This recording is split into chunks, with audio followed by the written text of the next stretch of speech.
Oh man, it's finally here! Or rather, it has been here for about a month. The Mega Man X Legacy Collection was teased all the way back in December in a very brief blink-you-miss-it moment in this Mega Man 30th Anniversary livestream. And though I thought that was going to be the biggest announcement of the livestream, it was later topped by, well, you know. Yes! But who the hell cares about Mega Man 11? This is all about Mega Man X, baby. Actually, I care a lot.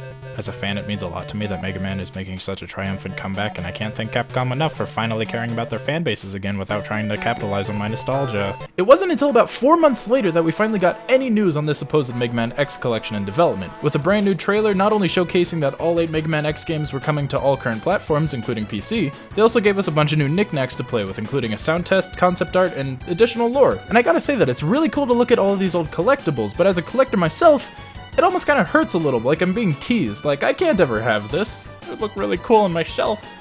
Oh, fuck. But the main selling point for me was not only the ability to have all 8 games on the go, but this feature that I kept hyping up to all of my friends whenever I was talking about the Mega Man X collection. Fucking X Challenge. Oh, yes! It's everything I've ever wanted! 2 bosses at the same time? Oh, this is every Mega Man fan's dream. Well, at least my dream. So releasing 3 months after the announcement trailer, was it all worth the hype? How do I put this lightly? Okay, jokes aside, the X Collection does have a few problems, from certain console versions having horrendous input lag, the PC port being absolutely catastrophic from its non-rebindable controls, music and audio cutting in and out, to just downright crashing. The Switch port, however, aside from some button lag that feels exclusive to X2, and some horrendous slowdown at some points, I haven't noticed any other problems with it so far. Mega Man 8 had some really interesting graphical issues, and I admit I haven't touched X7 for the collection yet because I want to save all of my fresh thoughts and opinions for my inevitable X7 video, so I'm not sure how that game transitioned to the Switch. But at first I was actually kind of really pissed off about the downgrade from Mega Man X8. The globe in the center of the stage select looks like a mutilated mess, there's no texture filtering, and the UI looks absolutely dreadful to look at. But then it hit me, this game is basically running on a tablet at 60 frames a second. You know, you gotta make some compromises to make this game work. This was a fucking PS2 game. However, one problem I have with the X Collection is a bit more of a personal problem than a critique, but it has to do with how I personally play Mega Man X games more than anything. So I'm a bit stubborn when it comes to controls. I really don't like rebinding my control scheme and just powering through the control scheme that I'm given, even if it's causing me problems. So because of that, I play Mega Man X with what I like to call the X Claw. Basically, I have the knuckle of my thumb on B, the tip of my thumb on Y, and then I bring my pointer finger around and rest it on A, the dash button. That way I can jump, shoot, dash, all that without any hindrance. Some people like to rebind the dash to L or R, and to be honest, that actually sounds better than my solution. I mean, hell, the Mega Man Zero games actually did the same thing. And with a controller like the Switch's Pro Controller, that's not really a problem. That is, unless you try to play the game in handheld mode. Okay, so I never really had a problem with the Joy-Con's smaller controller size, until now. Trying to get an optimal grip for the X games on these small fucking wedges is impossible. Wait, what the fuck? I can't charge. And so you're probably thinking, Travis, why don't you just rebind the controls? Well, on Mega Man X 4 through 8, yeah, go ahead, you have the option to. However, rebinding them in Mega Man X 1 through 3, though still technically possible, you'll need to rebind these controls every time you play, and here's why. The original cartridges for Mega Man X 1 through 3 didn't have any save data, which is why they had passwords. However, unlike every other collection under the sun, this game doesn't compensate you for that. It does not save your rebound button configurations, and anytime you reload Mega Man X 1 through 3 on the collections, you will need to rebind your controllers every time. And to add insult to injury, you are limited to the buttons that are used by the game itself, meaning that ZL and ZR, or R2 and L2, or whatever the fuck an Xbox controller uses, can't be bound to the dash. And it's a very strange decision. I don't understand why you wouldn't let these be functional. Also, for some reason, right stick is an option available to bind your controls to. Why can't I use the shoulder buttons? Though the passwords have another problem when regarding Mega Man X 1 through 3. Instead of a checkpoint system like the classic collections had, we've gone back to turning the password screen into a glorified save station, which wasn't a problem a decade ago with the older X collections, but that means that if for whatever reason you need to take a break and turn off the console midway through the fortress, you're basically fucked. You gotta do the whole fortress all over again. Thankfully, with this Switch's sleep mode, this isn't really much of a problem, and I'm sure that other consoles like the PS4 and the Xbox One, but I can't say for sure, I don't have those consoles. But after giving us such a fantastic tool like they did in Legacy Collection 1 and 2, I think that yanking it away from the X Collection feels like a step back. And it's ironic too, because the presentation of the X Collection blows the classic collections out of the water. Man, that's a tongue twister. The kick-ass original compositions made for the X Collection, along with the sleek, beautiful UI, really makes the game appear as it has a larger budget behind it. And it might, I don't know. However, the optimization of it, the limited wallpapers, and the awkward as fuck scaling problems make this collection feel rushed at the very least. Though on the subject of scaling, it is worth noting that if you're like me and you prefer the screen size set to Type 1, the weird pixel problems and the skewed life bar isn't just your imagination. Now, I'm not really qualified to talk about it myself, though if you really want to hear someone talk about it, Retropolis Zone did an incredible breakdown of the benefit of playing in Type 2 and why the Type 1 version looks so off. Give it a watch, it's a really fun video. Talk about the X... Alright. I just wanted to get all the negatives out of the way before we move on to the main event. Ladies and gentlemen, I present to you X Challenges Volume 1 and 2.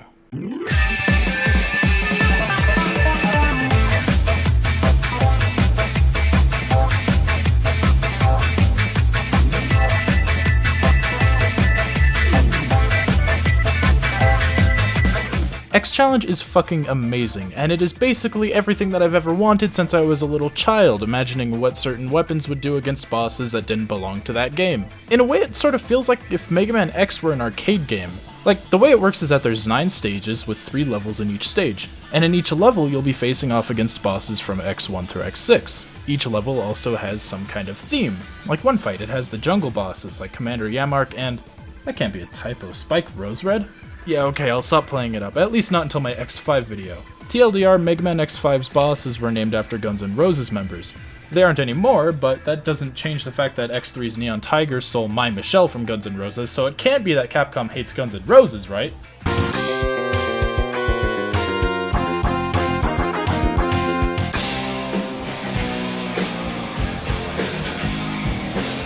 It's all a conspiracy against the original localization team. Some of the fighters are a blast, while others are... You can choose 3 out of 9 weapons for that entire stage, however, you are completely committed to those 3 weapons for all 3 fights. For example, in the first fight, the first time I tried it, I brought all fire weapons for Frost Walrus and Chill Penguin. And then I went on to the next fight and I was completely screwed. So the way that I handle it is that I choose a weakness for each boss that I think will give me the most trouble. For example, in Stage 3, I bring Aiming Laser for Storm Owl so his projectiles don't get in the way, Spinning Blade for Neon Tiger cause Blind Hold isn't really that helpful, and then Ground Fire so that I can easily take out Spike Rosered. You're given 3 lives for a whole stage, and if at any point you lose all 3 of those lives, even if you're on the 3rd stage of that fight, you gotta go all the way back to the first fight and do it all over again, and this can be a bit frustrating. It's near heartbreaking at times when you're just about to beat the end of stage 3, get a game over, and have to do all of that bullshit again. And that also leads into another complaint I have, and that's the pacing. I was stuck on stage 2 for the longest fucking time. Meanwhile, stages 3 through 6, no struggle at all, easy as can be. And you know who I have to blame for that? The fucking Skyver. Or Spiral Pegasus, I don't care, I hate this guy. Fucking shit! Good idea. Any mission that has the Skyver can go to hell. Fighting him on a stage on a pit, you're screwed. Fighting him in an enclosed level with walls, prepare to feel like a fucking juggling ball. Do you believe in me, Neon Tiger? Yes, because I believe in you.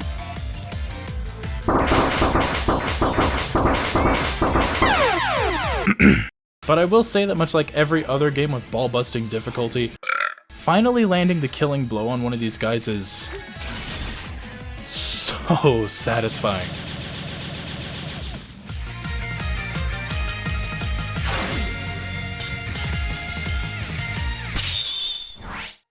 Now you're probably wondering, Trav, what's the difference between X Challenge 1 and 2? Does it have completely new bosses? Well, no. The final level in each stage is different, but that's about it. The first 2 stages that you fight, same fights despite the collection. Some of the exclusive fights do reflect the collection that you're playing it on. For example, Volume 1 has Double and Iris as the final fight, and Volume 2 has... Fuck! Okay. Oh my gosh, I cannot stand Gate in this game. In Mega Man X6, Gate's boss fight is over a bottomless pit. So I thought, hey, it's not over a bottomless pit this time, it can't be that fucking bad, right? There's a fucking floor? But then there's this little bastard running around. Oh, by the way, this guy's name is Dynamo. I haven't quite gotten to my X5 video yet. Who just keeps throwing swords everywhere like, but please stop! I don't know, I don't need this in my life! Fuck! fuck Gates red balls of slow down. I swear to God, these things cancel half of your input. If you don't believe me, look, I'm charging my shot and it cancels my charge shot. I don't know how to play this game. If one of these monstrosities is on the field with you, you'll swear that your controller is broken, scrambling around here like a fucking idiot. Is it this bad in Mega Man X6? Do I have to review this game? Oh boy, I can't wait to play my favorite game, Hot Wheels Turbo Racing. And this is made even worse if you are playing on hard mode, because yes, X Challenge has difficulty options. Easy is a complete power trip, and I can only recommend it if you are just going for the achievement, because yes, X Challenge also has achievements. And I cannot wait to go back and collect all of these, because as strange as it might sound, I actually really enjoy achievement hunting in games that I love.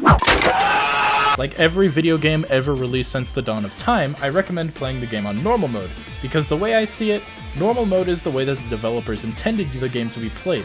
Sure, there are added bonuses to playing in hard mode, but those are more afterthoughts to make the game more difficult. And sure, I think that some developers might think otherwise for their game. Hell, Mega Man 2 on NES made it easier for Western audiences and made that the normal mode, so my logic isn't completely airtight with that. The cool thing about it though is that assuming that you've beaten X Challenge, you get access to the practice mode, which lets you play any boss that you want, no matter how far they are into the level, or stage. This is confusing. It's basically like a free play mode, like Violin Hymax for example, which, for the uninformed, Hymax is one of the most frustrating bosses in the Mega Man X series for me. I was not able to beat this level on hard mode, so I went through and I went to go practice on the fight. Did I beat it? No, but the fact that I could go back and practice it on hard mode is pretty neat. I wonder what Gaten Dynamo is like on hard mode. Fuck!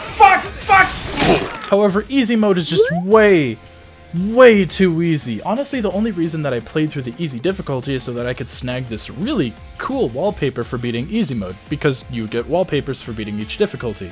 I have not seen the one for hard mode yet, however the one you get for normal mode is... oh my goodness. Easy mode refills your health and ammo between bosses, making all risks of wasting ammo completely mute, which encourages you to play more recklessly, which I actually really enjoy. It feels like a crazy power trip when playing through easy mode, and do I see myself going back to playing easy mode? Other than bragging that I got number 10 on the global leaderboards on easy, no. Oh right, this game has leaderboards. So when you beat a stage, you're graded on two things: how much time is left on the boss, and how much life you have remaining afterwards. Obviously, this means that for a high score, you want to beat the boss as fast as possible, and take as little damage as possible. On easy mode, this is, well, super easy, and on hard mode, it's fuck!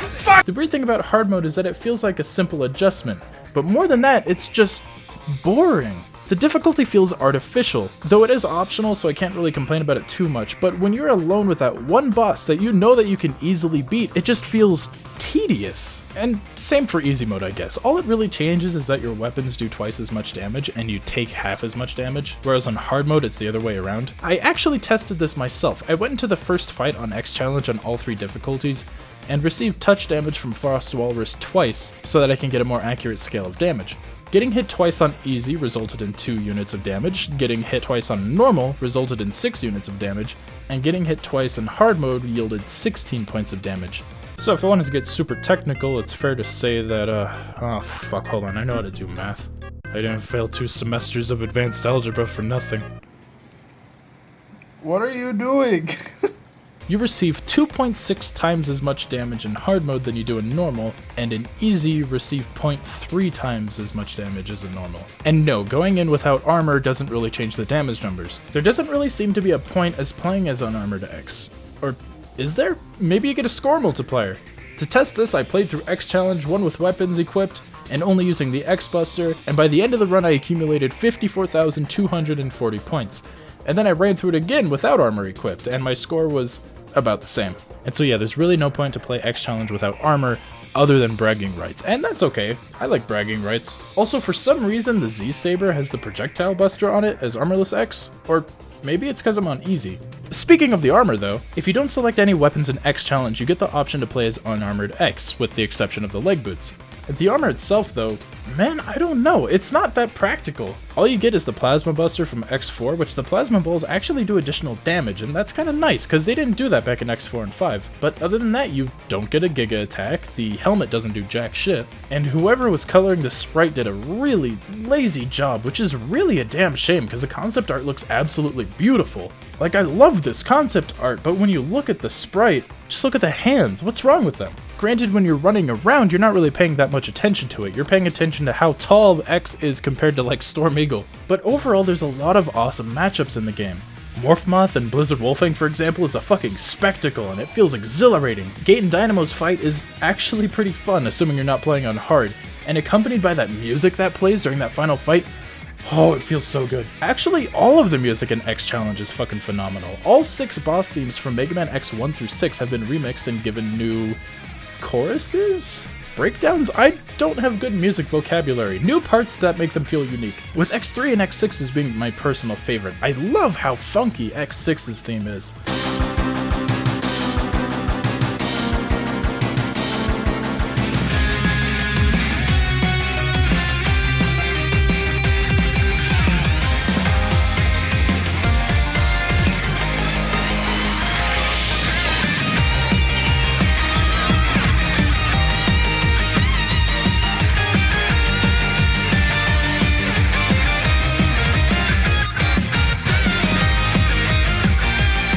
Also, supposedly there's a hidden fight at the end of Volume 2 if you beat the game on hard mode, but as of this review, I haven't gotten to this point yet. But if you want to stay tuned with my journey, give me a follow on Twitter, because I'm usually pretty active on whatever I'm doing at the time, whether it's X Challenge or growing fucking jalapenos. But at the end of the day, is X Challenge just a distraction to hold us over until Mega Man 11?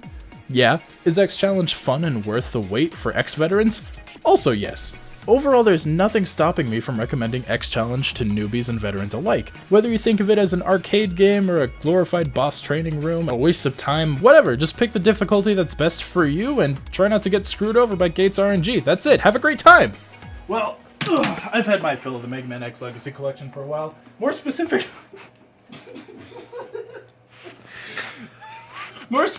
X Challenge. Did you know in a little less than a month we're going to be playing Mega Man 11? I'm so fucking stoked. It's been a long time coming, but in the meantime, I gotta catch some sleep.